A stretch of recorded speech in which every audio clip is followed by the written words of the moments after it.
जय श्री कृष्ण। राधे राधे।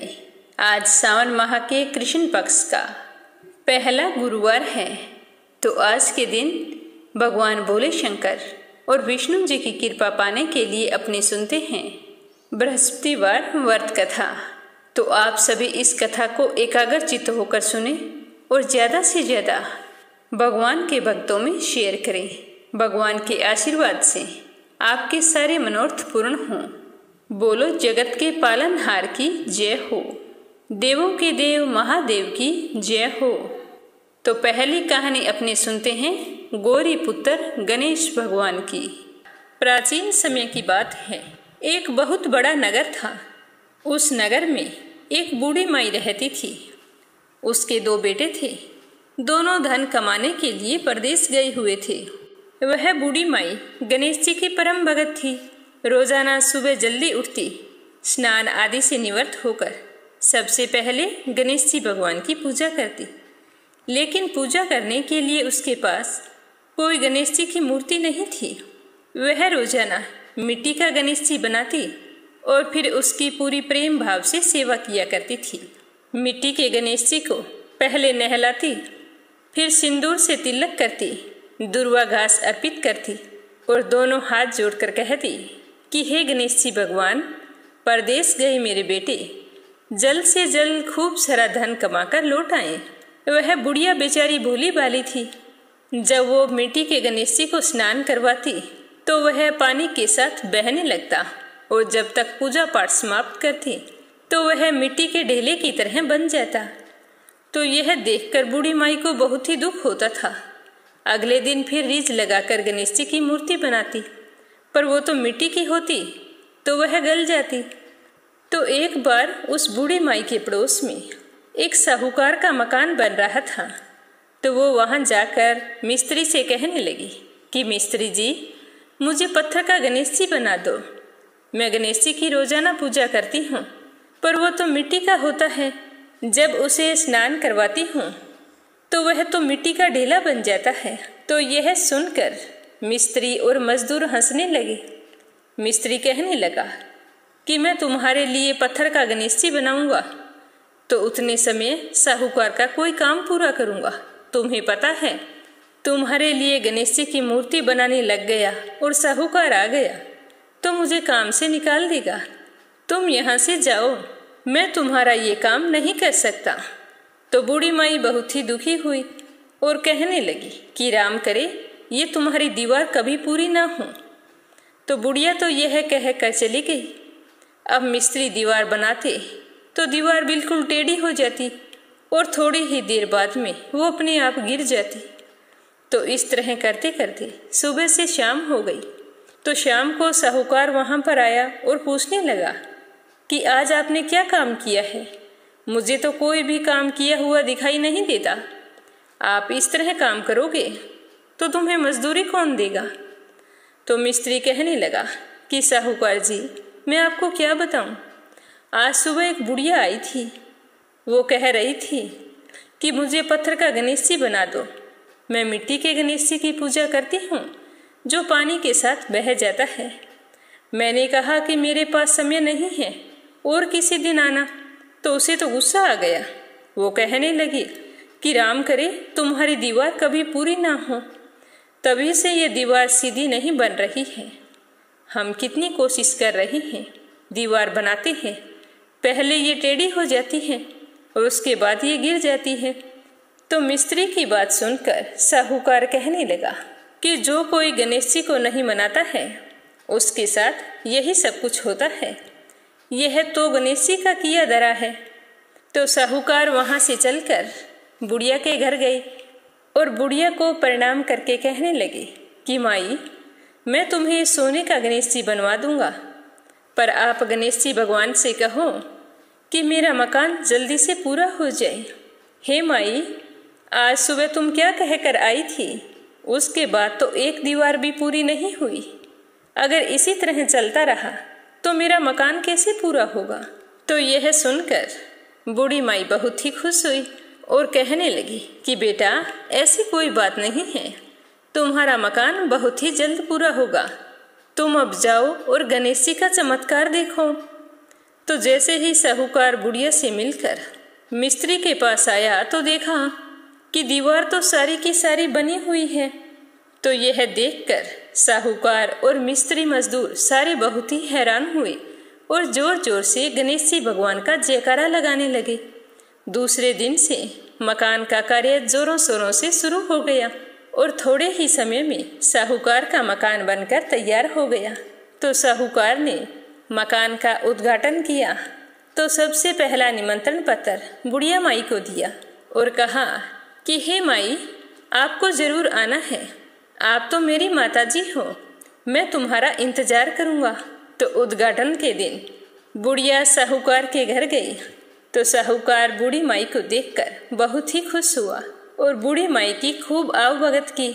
उसके बाद बूढ़ी माई को पहनने के लिए सुंदर सुंदर वस्त्र दिए और जिस तरह से कहा था गणेश जी की सोने की बनाई हुई मूर्ति दी और साथ में एक माला, एक पीतल का दीपक, तांबे का लोटा और एक पीतल की घंटी देते हुए कहा कि माँ, आपकी वजह से ही आज मेरा ये मकान पूरा हुआ है और मैं बहुत ही खुश हूँ।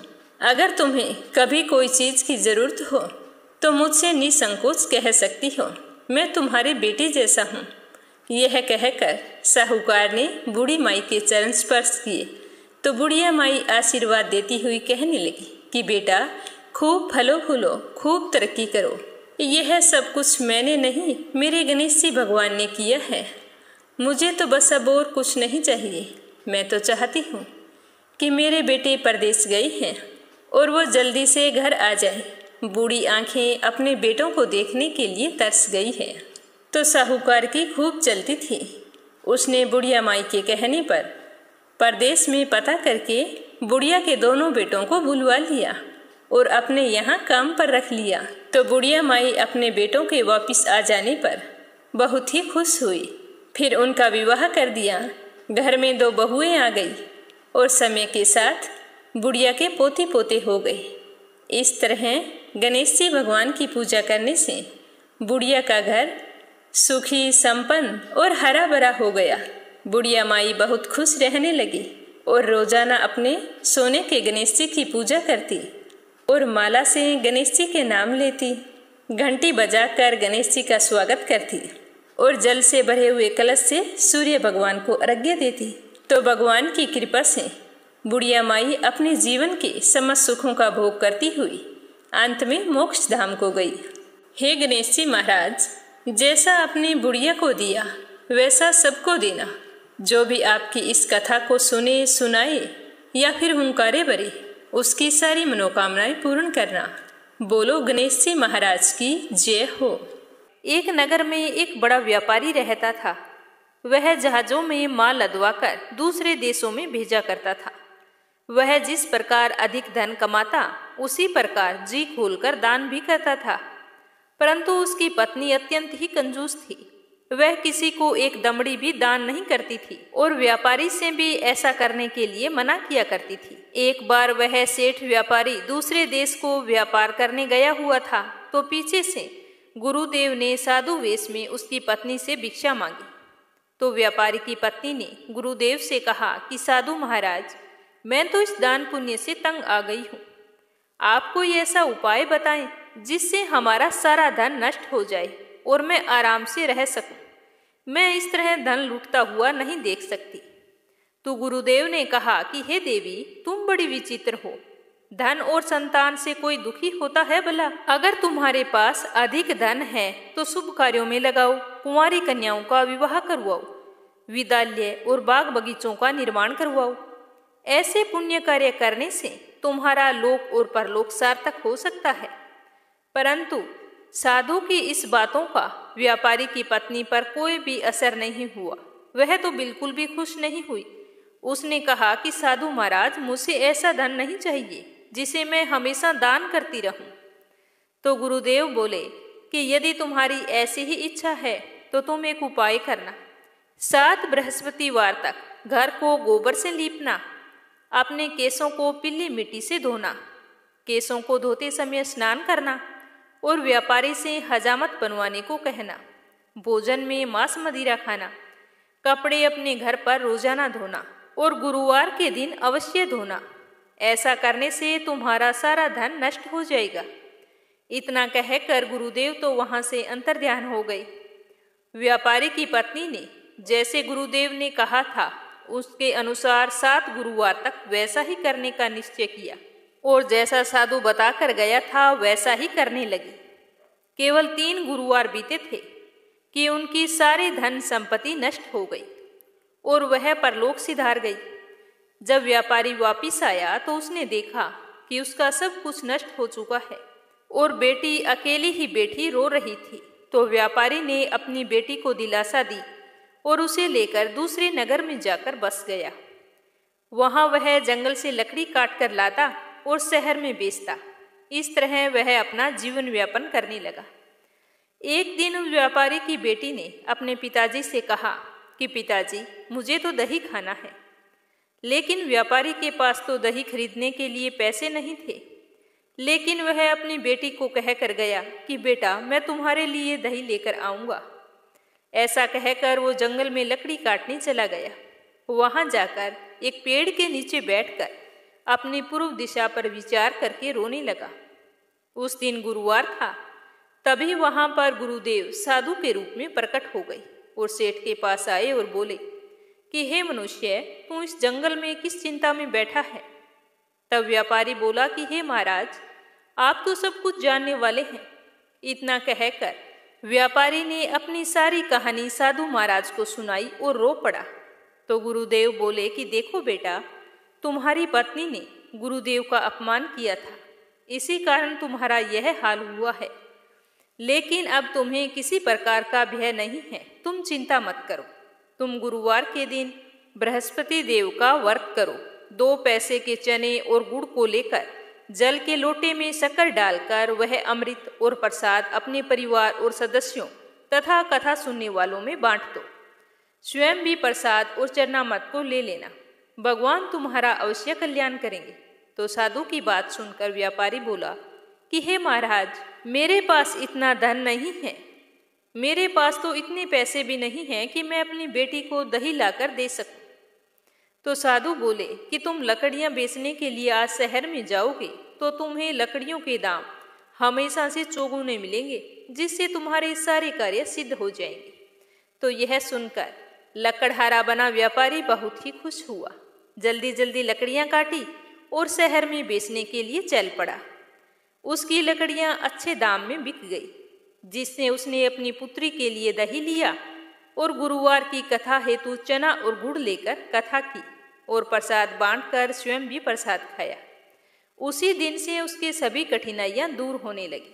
परंतु जैसे ही अगला गुरुवार आया तो वह तो व्रत करना भूल गया। अगले दिन वहां के राजा ने एक बड़े यज्ञ का आयोजन किया था। उसने पूरे नगर के लोगों के लिए भोज का आयोजन किया था। राजा की आज्ञा अनुसार पूरा नगर राजा के महल में भोजन करने के लिए गया। लेकिन व्यापारी व उसकी पुत्री थोड़ा विलंब से पहुंचे, अतः उन दोनों को राजा ने महल में ले जाकर भोजन करवाया। जब वो बाप बेटी दोनों भोजन कर रहे थे, उसी समय रानी वहां पर आई। रानी ने देखा कि उसका हार खूंटी पर नहीं है, वहां से गायब हो गया है। तो रानी को व्यापारी और उसकी बेटी पर शक हुआ और उसका हार उन दोनों ने ही चुराया है, यह कहकर राजा की आज्ञा से उन दोनों को कारावास की कोठरी में कैद कर दिया। कैद में पड़कर दोनों अत्यंत दुखी हुए। वहां उन्होंने बृहस्पति देवता का स्मरण किया तो गुरु बृहस्पति देव वहां पर प्रकट होकर व्यापारी को उसकी भूल का आभास कराया और उन्हें सलाह दी कि गुरुवार के दिन कैद खाने के दरवाजे पर तुम्हें 2 पैसे पड़े मिलेंगे। तुम उनसे चने और मुनक्का मंगवाकर विधि पूर्वक गुरुदेव का पूजन करना, तुम्हारे सारे दुख दूर हो जाएंगे। तो जैसे ही गुरुवार का दिन आया तो कैद खाने के द्वार पर उन्हें 2 पैसे पड़े मिले और उसी समय सड़क की ओर से एक महिला जा रही थी।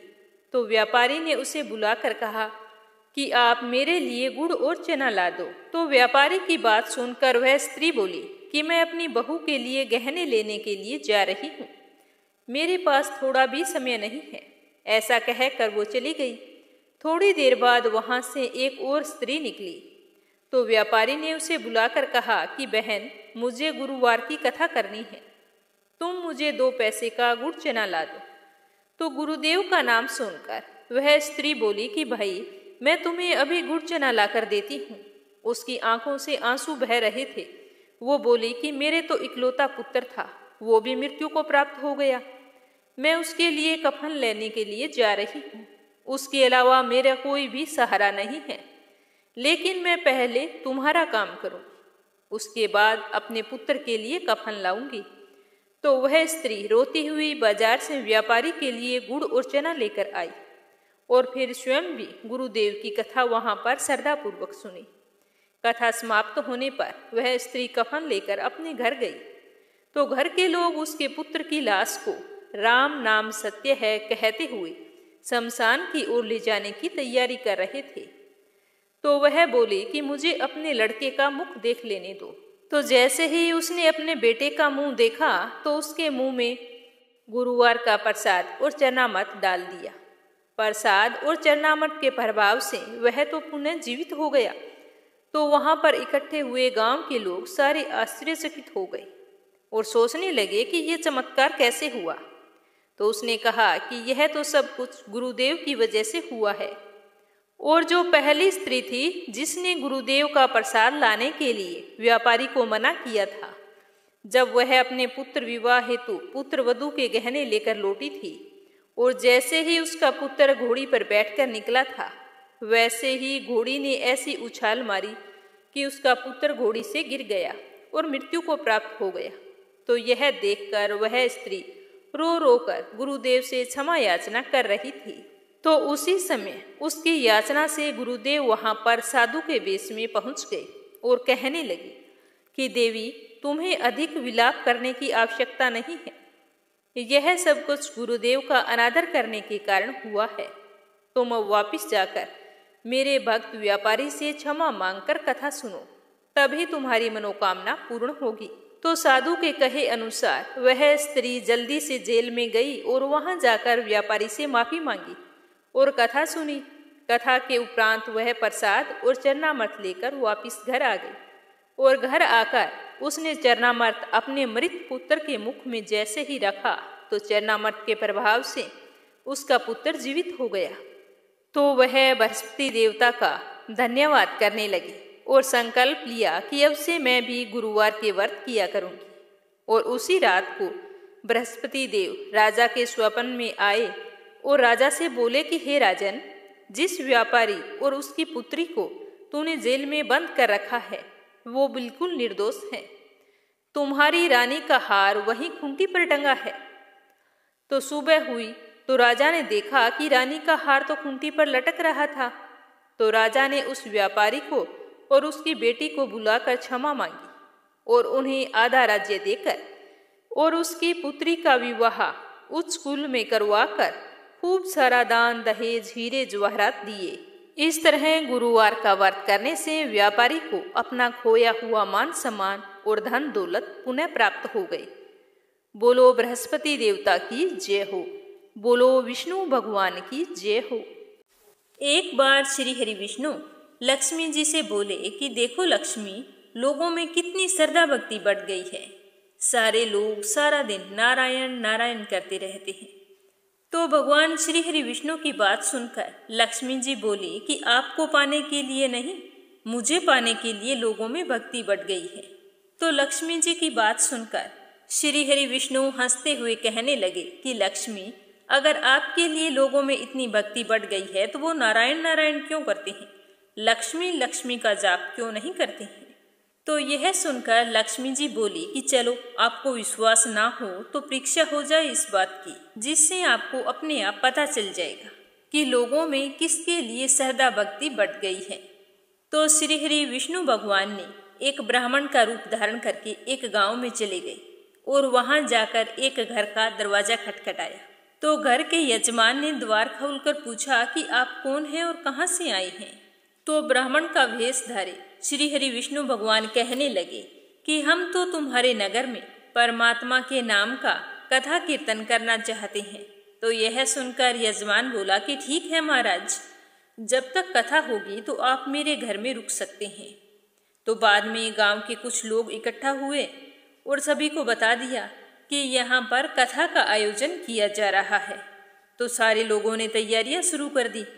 पहले दिन कथा सुनाई गई तो कुछ लोग आए, दूसरे दिन कथा की तो कुछ लोग और आ गए। इस तरह करते करते तीसरे चौथे दिन तक खूब भीड़ हो गई। तो विष्णु भगवान तो बहुत ही खुश हो गए और सोचने लगे कि देखो लोगों में कितनी भक्ति है, और लक्ष्मी जी है कि इस बात को मानती भी नहीं है। उधर लक्ष्मी जी ने सोचा कि चलो चलकर देखा जाए कि स्वामी जी के क्या हाल हैं और पृथ्वी लोक पर क्या कुछ चल रहा है। तो यह सोचकर लक्ष्मी माता ने बूढ़ी माता का रूप धारण किया और उसी नगर में जा पहुंची जहां पर विष्णु जी गए हुए थे। तो वहां पहुंचकर लक्ष्मी जी ने एक द्वार खटखटाया। उसी समय उस दरवाजे से एक औरत बाहर निकली, उसके हाथ में ताला था। उसने बूढ़ी माता को देखते ही प्रणाम किया और कहा कि माता किस काम से आई है। तो लक्ष्मी माता बोली कि बेटी मुझे थोड़ा पानी पिला दो, बहुत ही जोरों की प्यास लगी है। तो लक्ष्मी माता की बात सुनकर वह महिला बोली कि माता जी 3:30 बजे हैं, मेरे को कथा में जाना है, आप जल्दी करो। तो उसने जल्दी से पानी लाकर लक्ष्मी माता को दे दिया। तो लक्ष्मी माता ने पानी पीकर जैसे ही लोटा वापिस उस महिला को दिया तो वह लोटा तो सोने का हो गया। यह देखकर महिला सोच में पड़ गई कि लोटा तो पीतल का दिया था, यह सोने का कैसे हो गया? ये तो बहुत बड़ा चमत्कार है, मुझे लगता है यह तो कोई चमत्कारी माता है। तो वह कथा को भूल गई और महिला से हाथ जोड़कर बोली कि माता जी आपको भूख लगी होगी, आप खाना भी खा लीजिए। क्योंकि उसके मन में लालच था। अपने लालच की इच्छा रखते हुए उसने सोचा कि अगर यह बूढ़ी अम्मा खाना खाएंगी तो बर्तन भी सोने के हो जाएंगे और मेरे तो यहाँ खूब सारा धन हो जाएगा। तो माता उसकी मनसा समझ गई और कहने लगी कि बेटी तुम जाओ, तुम्हारे प्रवचन का समय निकला जा रहा है। तो उस बूढ़ी अम्मा की बात सुनकर वह महिला कथा सुनने के लिए तो चली गई, लेकिन उसका मन वहां पर नहीं लग रहा था। उसने यह बात अपने आसपास की सभी महिलाओं को बताई। अब किसी महिला का सत्संग में ध्यान नहीं था, वो तो बस सोने की ही बातें कर रही थी। कई औरतें तो कथा के बीच में से ही उठकर अपने अपने घर चली गई। तो अगले दिन कथा में लोगों की संख्या कम हो गई। तो भगवान श्री हरि विष्णु ने देखा कि आज तो लोग बहुत कम आए हैं, ना जाने क्या बात है। और अगले दिन उससे भी ज्यादा कम आए। तीसरे दिन कथा में सिर्फ 2-4 लोग बैठे थे। तो श्री हरि विष्णु जी ने लोगों से पूछा कि कथा सुनने वालों की संख्या ऐसे कम कैसे होती जा रही है। तो एक आदमी बोला कि महाराज किसी ने बताया है कि इस नगर में एक चमत्कारी माता जी आई हैं, जिसके घर से पानी या दूध पीती है या भोजन करती है तो वो बर्तन सोने के हो जाते हैं। इसीलिए सारे लोग उसी चमत्कारी माता को चाय दूध पिलाने में और भोजन कराने के बंदोबस्त में लगे रहते हैं। तो भगवान विष्णु जी समझ गए कि देवी लक्ष्मी का आगमन हो चुका है। इतनी बात सुनते ही देखा कि जो यजमान सेठ जी थे वो भी वहां से खड़े हो गए और चुपचाप वहां से निकल गए और लक्ष्मी माता को ढूंढने लगे।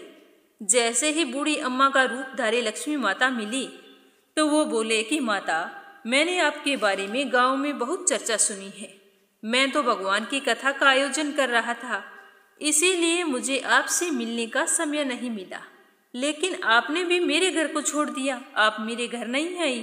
तो लक्ष्मी माता बोली कि मैं तुम्हारे घर सबसे पहले आने वाली थी, लेकिन मुझे पता चला कि तुम्हारे घर में कोई कथाकार ठहरा हुआ है, तो मैंने सोचा कि कहीं वो चला ना जाए, क्योंकि मैं किसी और के साथ आपके घर में नहीं रुक सकती। तो सेठ जी उसकी बात सुनते ही बोले कि बस इतनी सी बात, उन्हें तो मैं अभी धर्मशाला में कमरा दिलवा देता हूँ, पर आप मेरे घर पधारिए, यह मेरी आपसे हाथ जोड़कर विनती है। तो शाम को जैसे ही विष्णु भगवान कथा समाप्त करके सेठ जी के घर आए तो सेठ जी बोले कि महाराज आज आप अपना बिस्तर बांधो और यहाँ से जाओ, मैंने आपकी रहने की व्यवस्था अब से धर्मशाला में करवा दी है। तो यह सुनकर विष्णु भगवान बोले कि अभी तो कथा के 2-3 दिन ही बचे थे, मुझे यहीं पर रुक जाने दो। तो इतना सुनते ही सेठ जी तो उतावला होकर बोला कि नहीं नहीं महाराज, आपको अभी जाना होगा, मैं आपको एक रात भी यहाँ पर नहीं रोक सकता। आज मैं आपकी बिल्कुल भी नहीं सुनूंगा, मुझे किसी और मेहमान को। एक बार श्री हरि विष्णु लक्ष्मी जी से बोले कि देखो लक्ष्मी, लोगों में कितनी श्रद्धा भक्ति बढ़ गई है। सारे लोग सारा दिन नारायण नारायण करते रहते हैं। तो भगवान श्री हरि विष्णु की बात सुनकर लक्ष्मी जी बोली कि आपको पाने के लिए नहीं, मुझे पाने के लिए लोगों में भक्ति बढ़ गई है। तो लक्ष्मी जी की बात सुनकर श्री हरि विष्णु हंसते हुए कहने लगे कि लक्ष्मी, अगर आपके लिए लोगों में इतनी भक्ति बढ़ गई है तो वो नारायण नारायण क्यों करते हैं, लक्ष्मी लक्ष्मी का जाप क्यों नहीं करते हैं। तो यह सुनकर लक्ष्मी जी बोली कि चलो, आपको विश्वास ना हो तो परीक्षा हो जाए इस बात की, जिससे आपको अपने आप पता चल जाएगा कि लोगों में किसके लिए श्रद्धा भक्ति बढ़ गई है।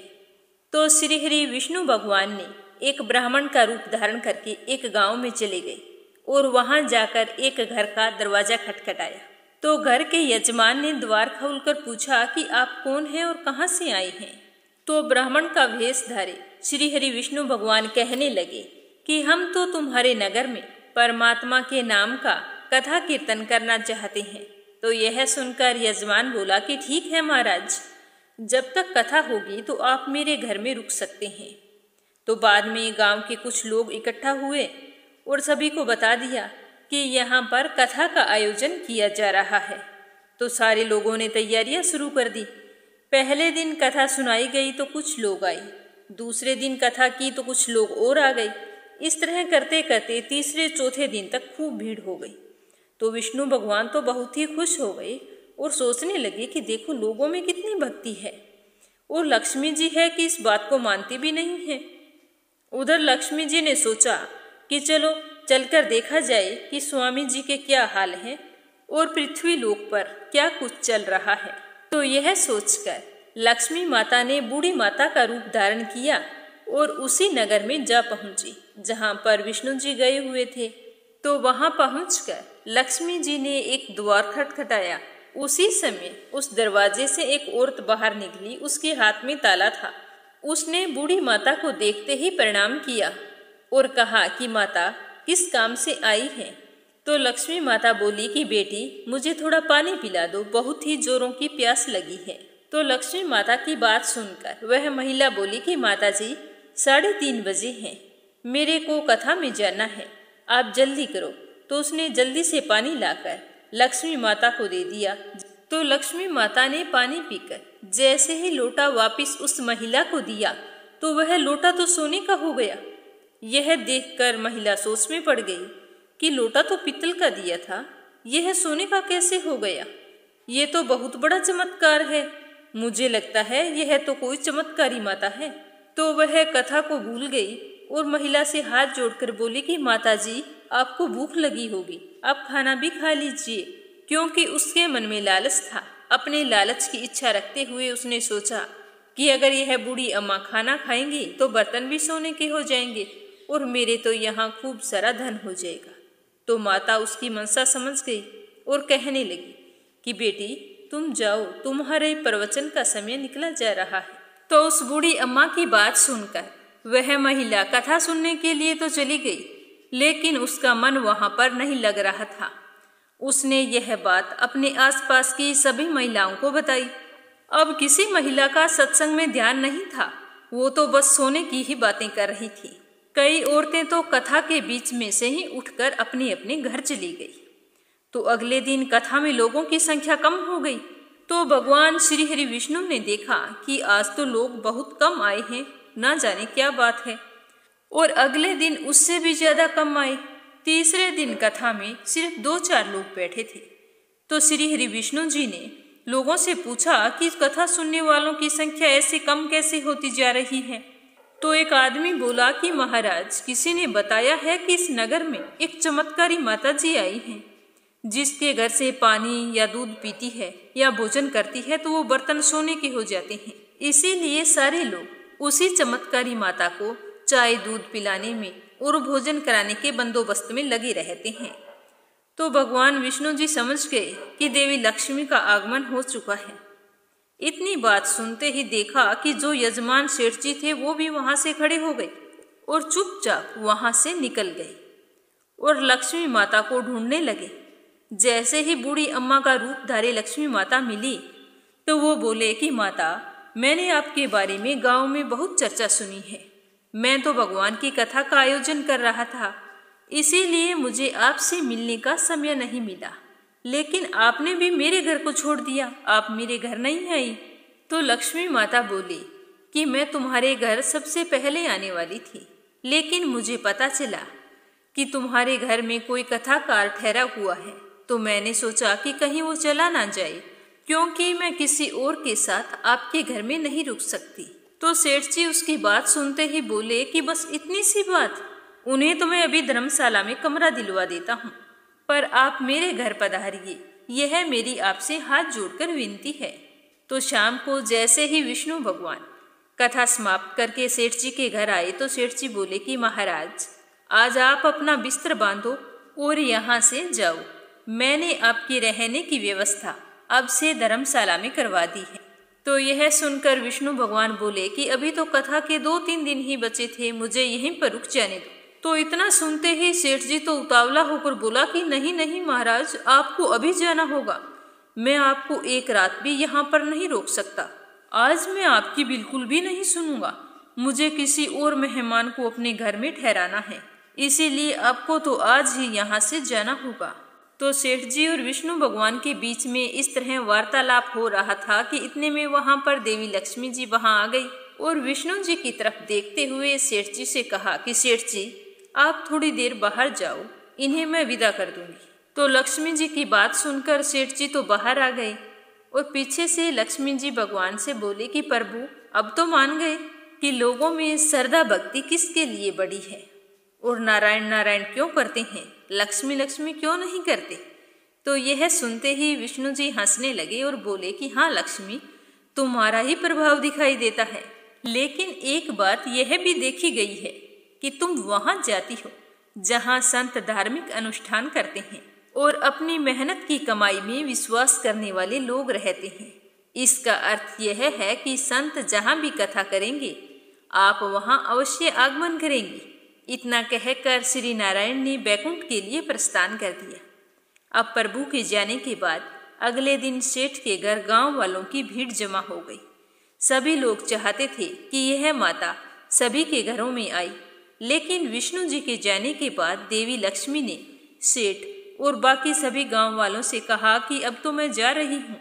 तो सारे गांव वाले कहने लगे कि माता, हमसे ऐसी क्या भूल हो गई जो तुम हमारे घरों में आए बिना ही जा रही हो। तो माता ने कहा कि मैं वहीं रहती हूँ जहाँ नारायण का वास होता है। आपने तो नारायण को यहाँ से निकाल दिया, तो मैं यहाँ पर कैसे रह सकती हूँ। इतना कहकर वो चली गई। इसीलिए जहाँ श्री हरि विष्णु की पूजा होती है और उनका आगमन होता है, वहीं पर लक्ष्मी माता पधारती है।